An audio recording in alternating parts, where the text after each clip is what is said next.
others. This is Alagad Radio 100.5 FM. Ang tingog sang inuban. Huwag nailain pa. Lami aoy.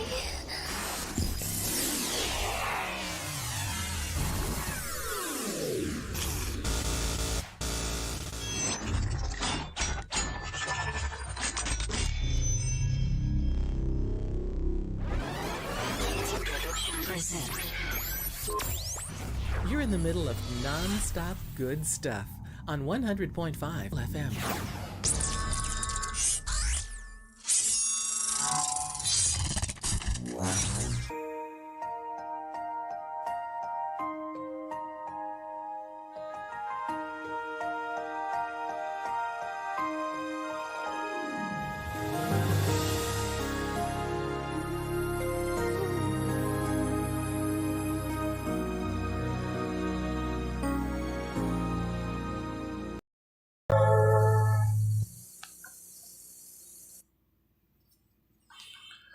Abyan mayong aga dira sa imo kag welcome sa aton nga palatuntunan ang Ilonggo Daily Light from God's Word Radio Broadcast.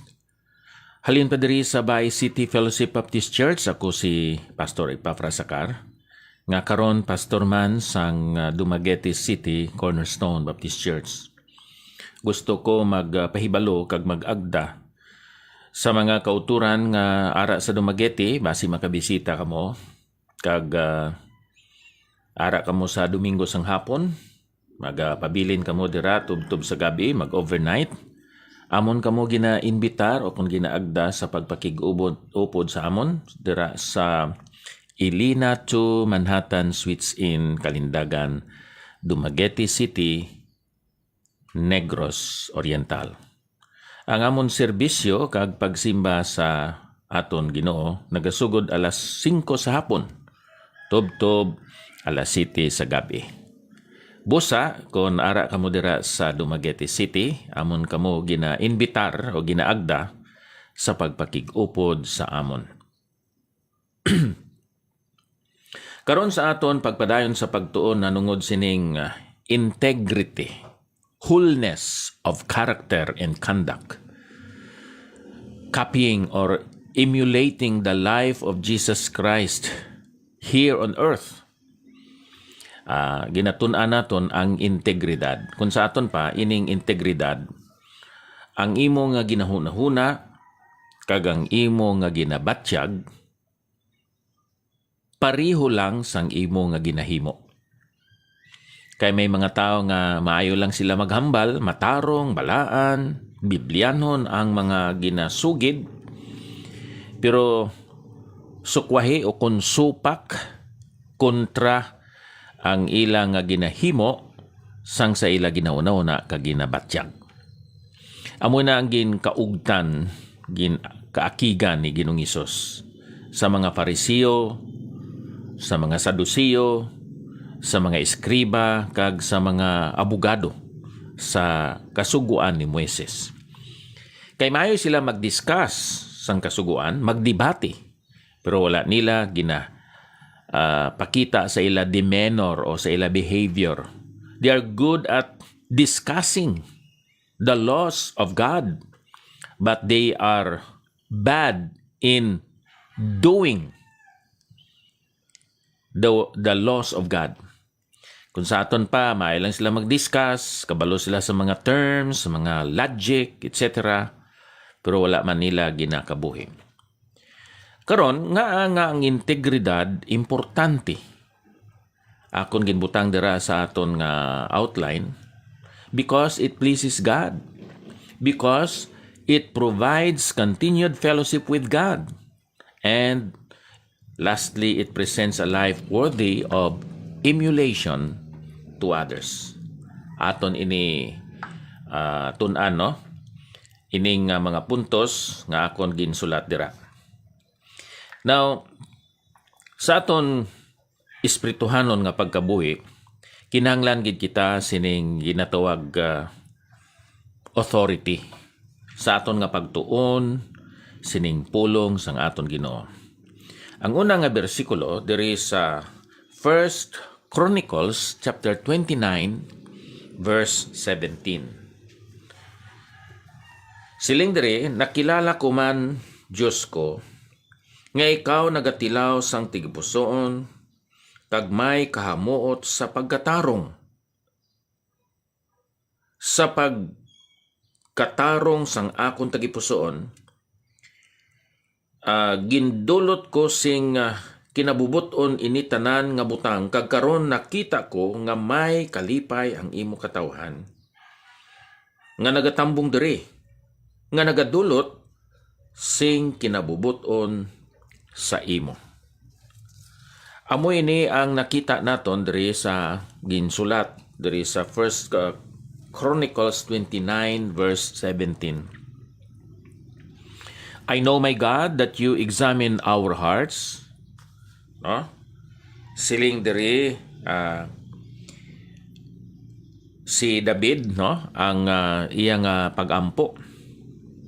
You examine our hearts and rejoice when you find integrity there. You know I have done all this with good motives, and I have watched your people offer their gifts willingly and joyously. Amuning obserbasyon sang hari, kag nakita nga kon ang mga tao, kag bisan pa si David may integridad, ini makapahamuot, makaplease sa Diyos.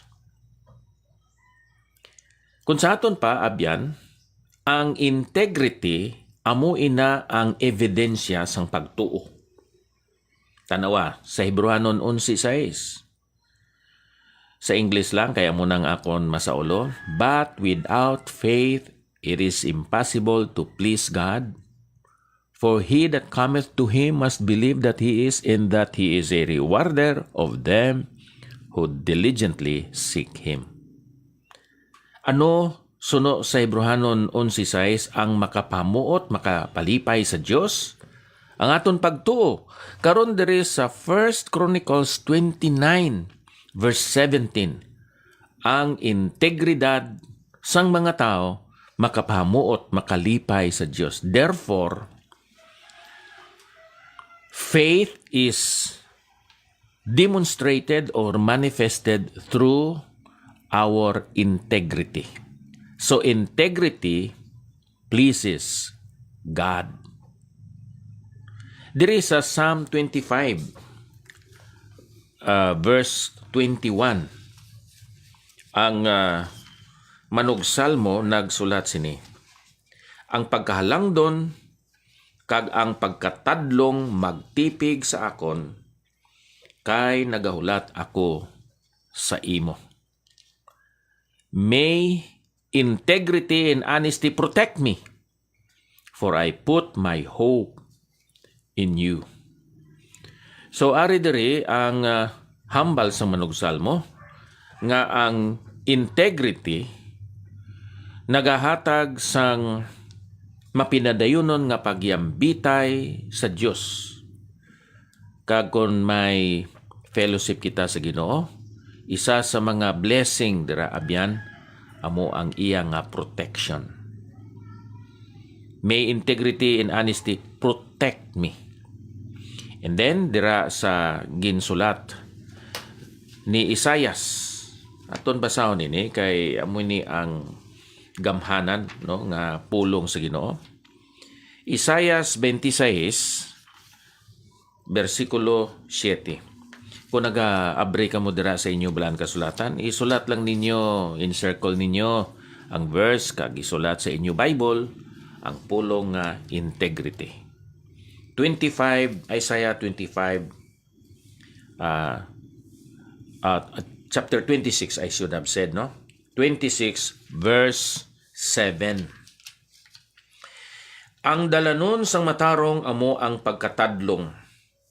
Ikaw nga matadlong nagatudlo sang banas sang matarong. For those who are righteous, the way is not steep and rough. You are a God who does what is right, and you smooth out the path ahead of them. Sino ning mga righteous? Amo ning mga tao nga may integrity. Kag ang Ginoo amo ang ila nga modelo. Ang ila huwaran o ehemplo.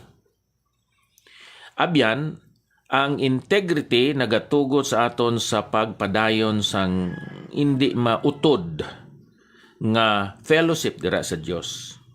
Kag ini nagatabang sa aton sa pagkabuhi sa idalom sang iya proteksyon kag sang iya nga paggiya.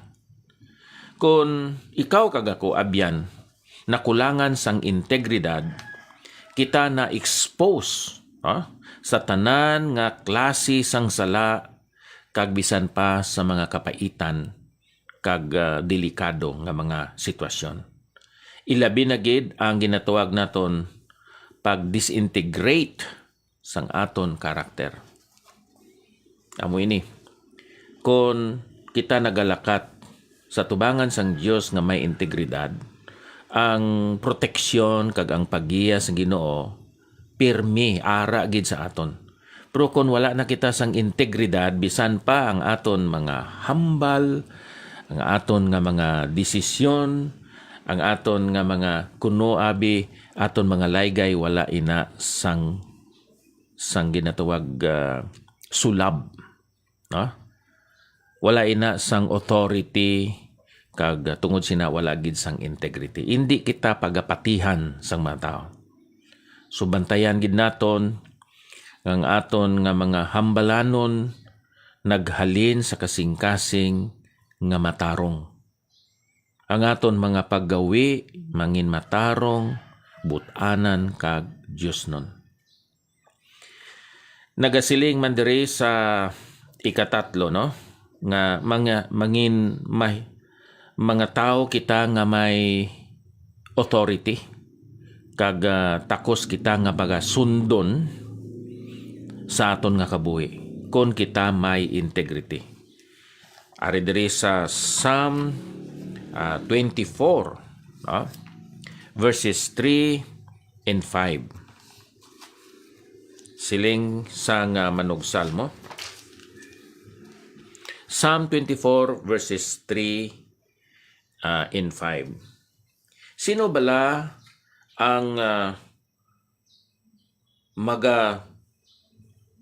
tukad sa bakulod sang Ginoo o sa bakulod sang Ginoo?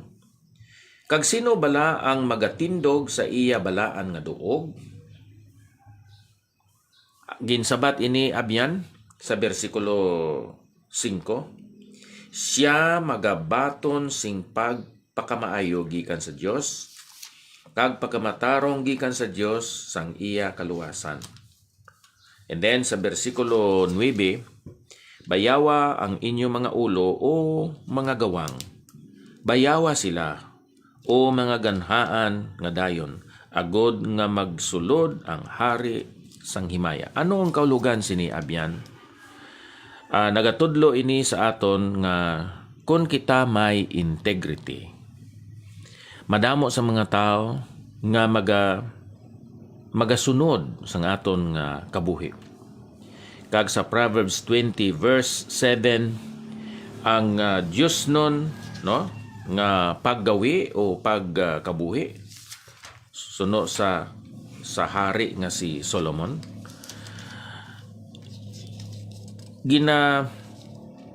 sunod kita sang mga kabataan.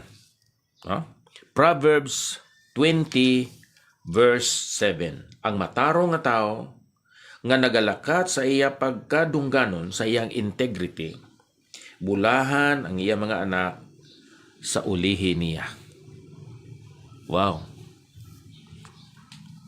Kung ikaw kag ako may integrity, sa nagadala kita sang aton apelyido, kang siyempre ang aton mga bata, nagadala man sang aton apelyido, labi na gid ining mga lalaki. Pagkabati nila sa ngalan nga Akar, madumduman nila dayon kung ano ang ginhimo ni Akar, ni Pastor Akar. Kag mangin kabulahanan ina sa ila kung tarong ang kabuhi ni Pastor Akar.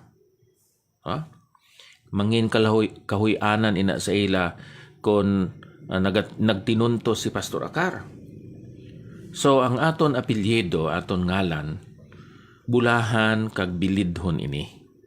Kabay aton nga tipigan nga ini mangin matarong kag nagapahayag sang integrity sa aton nga mga kabuhi. Not only does God bless you when you live your life with integrity, but future generations will benefit as well. So amoy niya nga akon nga mga puntos dire nga nakuha na akon sa pagtuon nga ang integridad importante. Una, ini nagapahamuot sa Dios. Ini kadua nagahatag sang mapinadayonon nga paghiambitanay kaupod sa Dios. Kag ikatatlo, ang integrity, no? Mangi sa aton kabuhi, mangin huwaran modelo nga takos nga pagasundon ilabi na gid sa aton nga mga kabataan. Magapangamuyo kita. Dios nga balaan, tudloi kami nga magkabuhi nga may integridad. Ilabi na gid kami nga mga alagad nimo. Ang amon mga ginahimo suno man sa amon nga ginawali, ginatudlo. Kag nga kabay nga ma-absorb, pahayag ini sa amon nga mga kabataan, sa amon nga mga paryente, sa amon mga miyembro dira sa amon iglesia. Kag kabay ini nga minsay mangin galamiton man para sa mga miyembro sa mga kaiglesianan sa diin nimo kami ginbutang. Sa ngalan ni Ginoong Hesus. Amen. Okay, madamo gid nga salamat abyan sa inyo nga pagsunod sining aton nga programa ang Ilonggo Daily Light from God's Word Radio Broadcast. Aton i-greet anay no mga kabyanan. So Nairil, hasta lang kita dire. Okay. Dire kita karon mga abyan sa mga kauturan nga nagasunod sining aton nga programa karon. Akon nga ginapasalamatan no, si Sister Sharon Guerra, Maria Fee, Mel Andrix dira sa Pennsylvania, Bekelo Gotico Domine dira sa Chicago, Illinois sa Amerika. Madamo gid nga salamat sa inyo nga pagsunod sining aton nga programa ang Ilonggo Daily Light from God's Word Radio Broadcast. Ang Dios magapakamaayo sa inyo mga desisyon kag mga trabaho sa sini nga adlaw, sini nga gabi, kag magaaman sa inyo nga mga bulaton sa sunod nga adlaw. No greater